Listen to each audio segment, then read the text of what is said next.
പ്രഭാഷകൻ 47 അധ്യായം. ബുദ്ധിമാനായ ഒരു പുത്രൻ അവനെ പിൻഗാമിയായി. ആർക്ക്? ദാവീദിന്. അവൻ നിമിത്തം പുത്രൻ്റെ ജീവിതം സുരക്ഷിതമായി. ആര് നിമിത്തം? ദാവീദ് നിമിത്തം. ദാവീദിൻ്റെ ബുദ്ധിമാനായ പുത്രൻ ആര്? സോളമൻ. സോളമൻ്റെ ഭരണകാലം എങ്ങനെയുള്ളതായിരുന്നു? സമാധാനപൂർണം. സോളമനെ എല്ലായിടത്തും സമാധാനം നൽകിയത് ആര്? ദൈവം.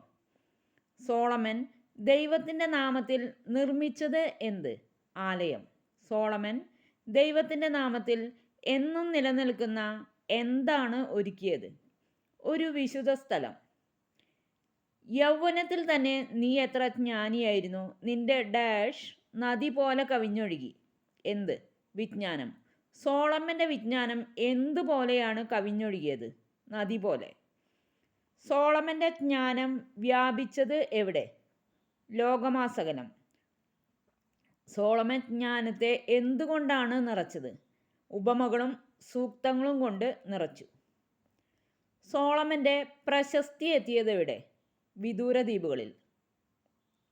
എങ്ങനെയുള്ള ഭരണം നിമിത്തമാണ് സോളമൻ പ്രിയങ്കരനായത്? സമാധാനപൂർണമായ ഭരണം നിമിത്തം. ജനതകളെ വിസ്മയാധീനരാക്കിയത് എന്ത്?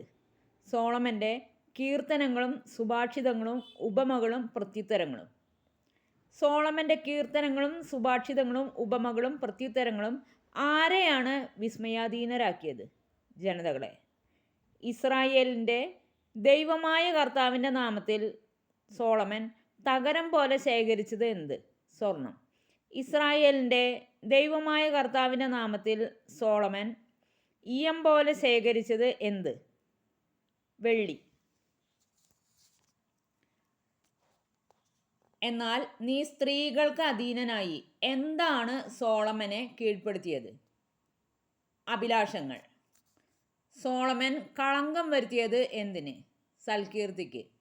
സോളമൻ ആരെയാണ് മലിനമാക്കിയത്? സോളമൻ്റെ സന്തതി പരമ്പരയെ. അവരെ ക്രോധത്തിന് ഇരയാക്കി. സോളമൻ്റെ എന്താണ് അവർക്ക് ദുഃഖകാരണമായത്? ഭോക്ഷത്വം. അങ്ങനെ രാജ്യം വിഭജിക്കപ്പെട്ടു. എന്തിൽ നിന്നാണ് ഉദ്ധതമായൊരു രാജ്യം ഉയർന്നു വന്നത്? എഫ്രായിമിൽ നിന്ന്.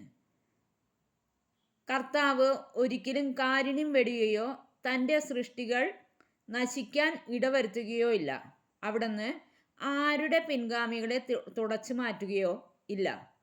താൻ തിരഞ്ഞെടുത്തവൻ്റെ, തന്നെ സ്നേഹിക്കുന്നവൻ്റെ സന്തതി പരമ്പരകളെ നശിപ്പിക്കുകയില്ല. ആരെയാണ്, ഏത് സന്തതി പരമ്പരകളെയാണ് സോളമൻ നശിപ്പിക്കുകയില്ല എന്ന് പറയുന്നത്? തന്നെ സ്നേഹിക്കുന്നവൻ്റെ. സോളമൻ ആർക്കാണ് ഒരു ഗണത്തെ അവശേഷിപ്പിച്ചത്? യാക്കോബിന്. ദാവീദിൻ്റെ വംശത്തിൽ സോളമൻ അവശേഷിപ്പിച്ചത് എന്തിന്? ഒരു സന്തതിയെ.